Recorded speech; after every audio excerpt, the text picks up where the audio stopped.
बिस्मिल्लाहिर्रहमानिर्रहीम। अस्सलाम वालेकुम। मैं हूं असद और आप देख रहे हैं असद इलेक्ट्रिकल। आज की वीडियो में हम बात करेंगे कि किस तरह हम 3 वायर सेंसर को बाईपास कर सकते हैं पोटेंशियोमीटर की मदद से। इसी तरह हम इसके ज़रिए से सेफ्टी भी सिमुलेट करवा सकते हैं। तो सबसे पहले हम बात करते हैं कि हमारा जो सेंसर है वो काम किस तरह करता है। तो ये आप देख सकते हैं, ये ECM है और ये हमारा सेंसर है। ये सेंसर कोई भी हो सकता है। यहाँ पर हम मान लेते हैं ये प्रेशर सेंसर है। ECM से एक आउटपुट की सप्लाई निकलती है जो कि हमारे सेंसर्स के लिए होती है। अब ये 5 वोल्ट यहाँ पर हमने दिखाए हुए हैं, जैसा कि नॉर्मली कैटरपिलर में होते हैं। तो हम मान लेते हैं कि 5 वोल्ट पॉजिटिव और 5 वोल्ट नेगेटिव हमारी DC सप्लाई यहाँ से निकल रही है जो कि कनेक्टर में जा रही है। A और B जो है वो उसके बिलतरतीब पॉजिटिव और नेगेटिव के कनेक्टर होते हैं, यानी A पर पॉजिटिव आ गया 5 वोल्ट का, B पर नेगेटिव। C जो होता है ये उस सेंसर की आउटपुट से जो सिग्नल निकलता है C पे आता है और C से फिर हमारे ECM पे। तो आप एरो से देख सकते हैं कि C जो है वो कनेक्टर से ECM की तरफ जा रहा है, जबकि A जो है वो ECM से कनेक्टर की तरफ आ रहा है। तो ये कनेक्टर हमारा ECM का कनेक्टर है, सेंसर का नहीं है। सेंसर को हमने रिमूव कर दिया, यानी इस कनेक्टर से सेंसर वाला कनेक्टर हमने निकाल दिया। तो अब सेंसर का काम हमारा ख़त्म हो गया चूँकि हम इसको बाईपास करने जा रहे हैं।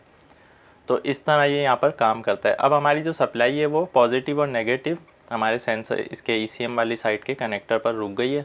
तो C पर जो है कुछ भी नहीं है। अब सबसे पहले ये समझ लें कि सेंसर की जो आउटपुट है वो होती क्या है। जैसा कि हमने बताया था सेंसर वाली वीडियो में कि जो सेंसर को मैकेनिकल इनपुट मिल रही है, चाहे वो प्रेशर है, टेम्परेचर है, कोई भी चीज़ है, तो इसको जो DC सप्लाई मिल रही है इसी के पॉजिटिव को लेकर ये सिग्नल के लिए यूज़ करता है और फिर ये DC सिग्नल ही हमारे ECM को सेंड करता है।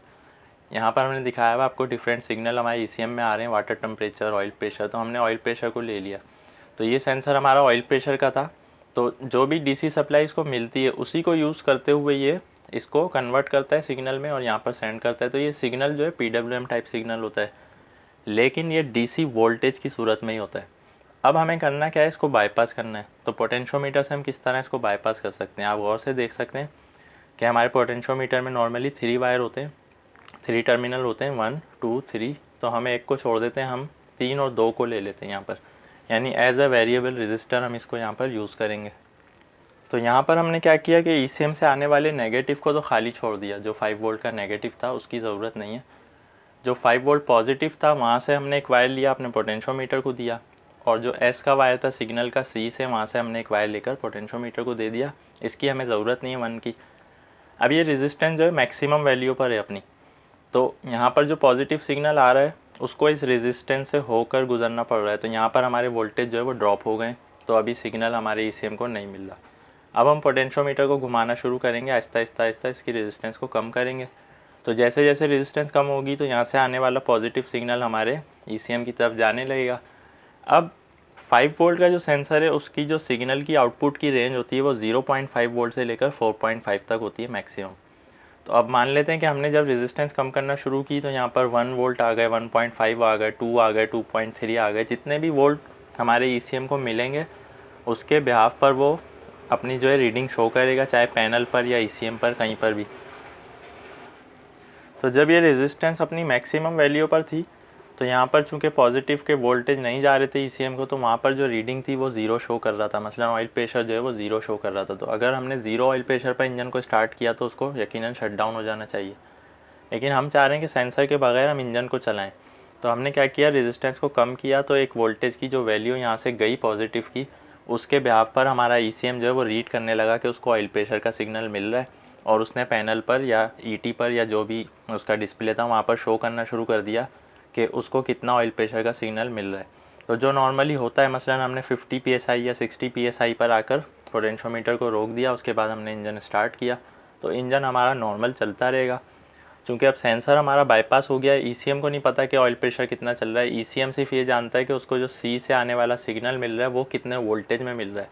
तो ये जो 5 वोल्ट आ रहे थे इसी को लेकर हमने यूज़ कर लिया और यहाँ पर घुमाकर वापस सेंड कर दिया।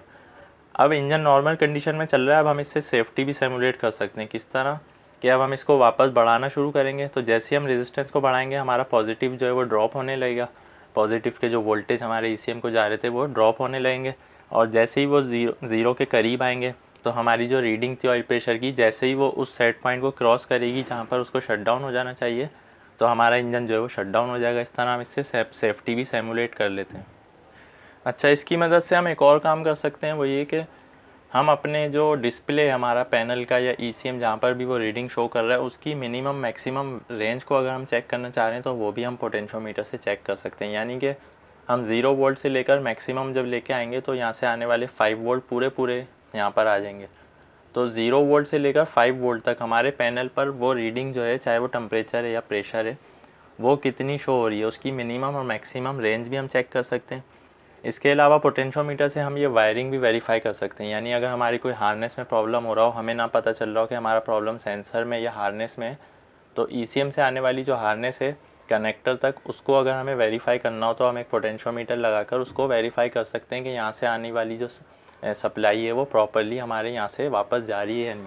तो इससे हमारी वायर भी वेरीफाई हो जाती थी। वैसे तो हम जो है कंटिन्यूटी से चेक कर लेते हैं मल्टीमीटर से, लेकिन अगर हम प्रॉपरली ये चेक करना चाह रहे हो कि हमारे जो सिग्नल से आने वाला सिग्नल है वो प्रॉपर जा रहा है या नहीं, सेंसर से आने वाला सिग्नल, तो हम पोटेंशियोमीटर के ज़रिए भी इसको वेरीफाई कर सकते हैं। तो ये 3-4 काम हम पोटेंशियोमीटर से कर सकते हैं। अगर हमारे पास मसलन ज़्यादा वैल्यू वाला पोटेंशियोमीटर हो, 10 किलो ओम्स का पोटेंशियोमीटर यहाँ पर सही काम करेगा। और हमारा जो है वो ECM, अगर हमारा सेंसर जो है वो इलेक्ट्रॉनिक टाइप हो जो कि 5 वोल्ट या 8 वोल्ट पर ऑपरेट होने वाला है, जो कि 3 कनेक्टर्स का है, तो इस तरह हम पोटेंशियोमीटर की मदद से अपने सेंसर को वेरीफाई कर सकते हैं या बाईपास कर सकते हैं। इंशाल्लाह नेक्स्ट वीडियो में या आने वाली कुछ 1-2 वीडियोस के बाद हम इस चीज़ पे भी डिस्कस करेंगे कि जो हमारे सेंसर की आउटपुट PWM के फॉर्म में जाती है, उस PWM सिग्नल को हम कैसे रीड कर सकते हैं। इसका एक तरीका तो हमने आपको बता दिया कि वो DC वोल्टेज की शक्ल में हम DC मल्टीमीटर से भी चेक कर लेंगे, लेकिन PWM जो सिग्नल है उसको स्पेसिफिक किस तरह से चेक किया जा सकता है, इंशाल्लाह आने वाली कुछ वीडियोस के बाद हम इस टॉपिक पर भी डिस्कस करेंगे। आज की वीडियो के हवाले से कोई भी आपका क्वेश्चन है आप कमेंट में पूछ सकते हैं। वीडियो पसंद आने की सूरत में लाइक करें, चैनल को सब्सक्राइब करें। नेक्स्ट वीडियो तक के लिए इजाज़त दीजिए। अल्लाह हाफिज़।